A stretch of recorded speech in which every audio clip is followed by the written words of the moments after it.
औज़ु बिल्लाहि मिनश्शैतानिर्रजीम बिस्मिल्लाहिर्रहमानिर्रहीम। स्टूडेंट्स अस्सलाम वालेकुम।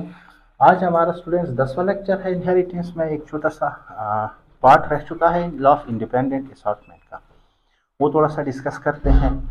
Students, limitations and scopes of law of independent assortment. इस टॉपिक का मतलब ये है कि ये जो लॉ ऑफ इंडिपेंडेंट असॉर्टमेंट है, इनकी कुछ लिमिटेशंस है जो बाद में ये हमारे पास आ गए, और स्कोप क्या है इसका इसका इसके बारे में थोड़ा सा डिस्कस करते हैं। देखिए स्टूडेंट्स, लिमिटेशंस का मतलब ये है कि हमारे पास मेंडल्स के बाद 1900s में जब रीडिस्कवरी ऑफ मेंडल वर्क हो गया, तो उनके प्रिंसिपल्स को जो 3 साइंटिस्ट थे उनको लॉ का नाम दिया गया कि ये इनाउंस्ड होगा एज लॉज, जिसमें तीसरा principle law of independent assortment था। स्टूडेंट्स, ये तो कुछ हद तक एप्लीकेबल है, लेकिन कुछ इनहेरिटेंस के ऐसे फिनोमिनल्स आ गए कि जिसमें लॉ ऑफ इंडिपेंडेंट असॉर्टमेंट्स डिवेट कर गया। मतलब ये है कि वहाँ पे एप्लीकेबल नहीं था। अब देखिए वो जो लिमिटेशंस है, जिस इस मतलब ये है कि ये तमाम सिचुएशंस में एप्लीकेबल नहीं है। वो कौन कौन सी थी? सबसे पहली बात यह है कि it is only applicable only on diploid organisms, as all organisms are not diploid। diploid का मतलब आप लोग जानते हैं, जिनमें हमारे पास 2 सेट्स ऑफ क्रोमोसोम्स हो। ये only and only those organisms पे एप्लीकेबल है जो डिप्लॉयड होते हैं। जिस तरह प्लांट्स में अगर देखा जाए, एनिमल्स अक्सर डिप्लॉयड होते हैं, लेकिन प्लांट्स में अगर देखा जाए वो उसमें हमारे पास ट्राइप्लॉयड, टेट्राप्लॉयड, पेंटाप्लॉयड, हेक्साप्लॉयड मुख्तलिफ किस्म के ऑर्गेनिजम्स होते हैं। जिस तरह एक वीट का एक एग्जाम्पल ले लिया आप लोग, वीट गंदम, जिनमें 42 क्रोमोसोम होते हैं, लेकिन वो हेक्साप्लॉयड है, ठीक है, जिनके एक सेट में 7 क्रोमोसोम्स होते हैं। तो ये लॉ एप्लीकेबल है only and only to diploid organisms. चूंकि मेंडल ने काम किया था पी प्लांट पे, पी प्लांट भी डिप्लॉयड है। अगर देखा जाए स्टूडेंट्स, पी प्लांट में हमारे पास जो क्रोमोसोम नंबर है वो 14 होते हैं, और उनकी वो डिप्लॉयड है, उनके एक सेट में 7 क्रोमोसोम आते हैं, टोटल 14 है।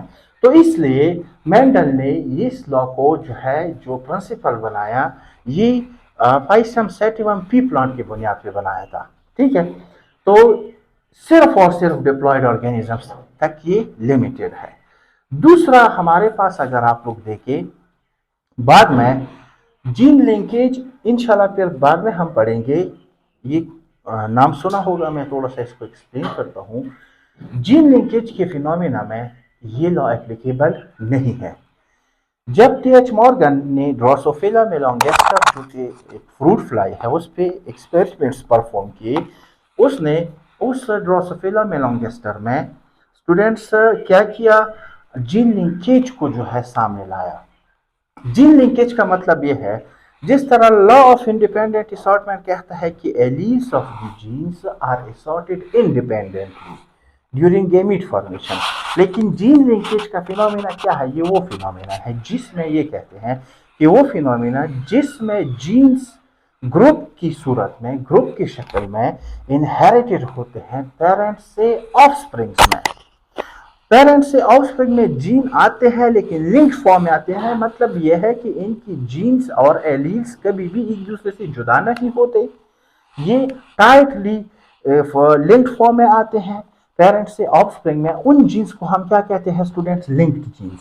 यहाँ पे मैंने जो मेंशन किया है लिंक्ड जीन्स, वो जीन्स होते हैं जो कि पेरेंट्स से ऑफस्प्रिंग में एक टुगेदर आते हैं, एक ग्रुप की सूरत में आते हैं, उनमें कोई सेपरेशन नहीं होती। तो लिंक्ड जीन्स जो कि सेम क्रोमोसोम पे हमारे पास पड़े रहते हैं, वो assorted नहीं होते independently, rather they are inherited in linked form from parents to offsprings. Parents से ऑफस्प्रिंग की तरफ ये जीन्स आते हैं, ग्रुप की सूरत में आते हैं, लिंक्ड फॉर्म में आते हैं। तो यहाँ पे कोई तस्वुर नहीं रहता किस चीज का? लॉ ऑफ इंडिपेंडेंट असॉर्टमेंट का। Their phenomena is known as gene linkage. उसके फिनोमेना को जीन लिंकेज कहते हैं। स्टूडेंट्स, अगर यहाँ पे एक और सवाल भी उठ रहा था कि अगर ऐसा है कि ये जो जीन्स है लिंक्ड फॉर्म में आते हैं पेरेंट्स से ऑफस्प्रिंग्स में, फिर ये वेरिएशन क्यों आता है ऑफस्प्रिंग्स में, ये किस तरह पॉसिबल है। अगर आप लोगों को ये जो है ऐलान करते हैं कि जीन्स ने लिंक्ड फॉर्म में इनहेरिटेड होना है, फिर ये वेरिएशंस कैसे आते हैं, बाद में ये एक्सप्लेन हुआ कि it is only broken by crossing over. ये जितनी भी वेरिएशंस है ये क्रॉसिंग ओवर से फिर क्या आता है हमारे पास, क्रॉसिंग ओवर जो है लीड्स टू वेरिएशन।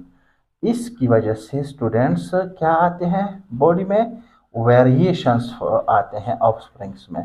तो बाद में एक्सप्लेनेशन हो गई कि जहाँ पे लिंकेज ग्रुप टूटता है वो क्रॉसिंग ओवर की वजह से टूटता है, बाकी जीन्स लिंक्ड फॉर्म में आते हैं। तो यहाँ पे स्टूडेंट्स कोई लॉ ऑफ इंडिपेंडेंट असॉर्टमेंट जो है ये एप्लीकेबल नहीं होता। समझ गए।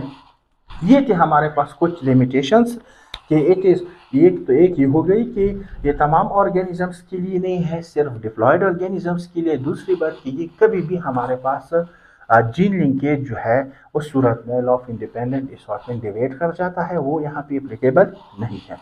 अब थोड़ा सा आते हैं students scope of law of independent assortment की तरह। स्कोप का मतलब इंपॉर्टेंस, ठीक है, कि लॉ ऑफ इंडिपेंडेंट असॉर्टमेंट की क्या इंपॉर्टेंस है।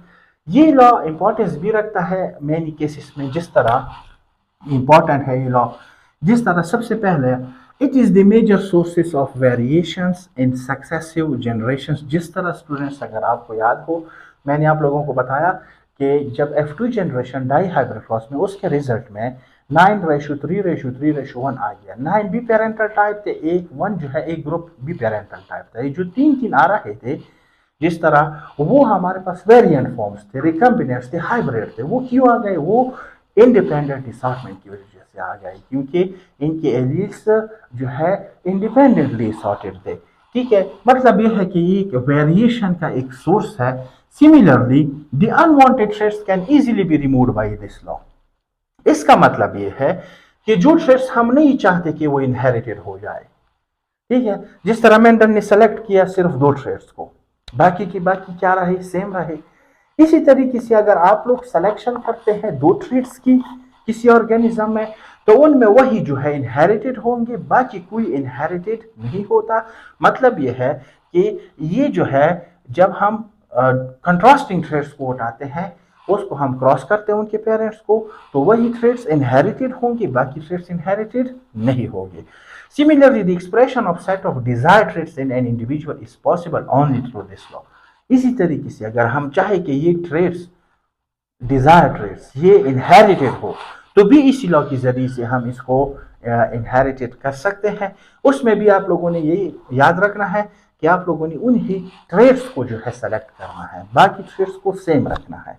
जो ट्रेड्स आपने सेलेक्ट किए वही इनहेरिटेड होंगे, बाकी जो सेम है वो तो सेम ही रह जाएंगे। तो ये कुछ पॉइंट्स थे इनके स्कोप के बारे में, और हमारे पास ये इनके कुछ लिमिटेशंस थे। ये लोग स्टूडेंट्स एक छोटा सा जो है टॉपिक था, इसको आप लोग जहन में रखें। बाकी इंशाल्लाह फिर मिलते हैं नेक्स्ट लेक्चर में। जो क्वेश्चन हुआ आप लोगों का आप लोग फिर पूछ सकते हैं कमेंट सेक्शन में। Thank you very much. अल्लाह हाफिज़।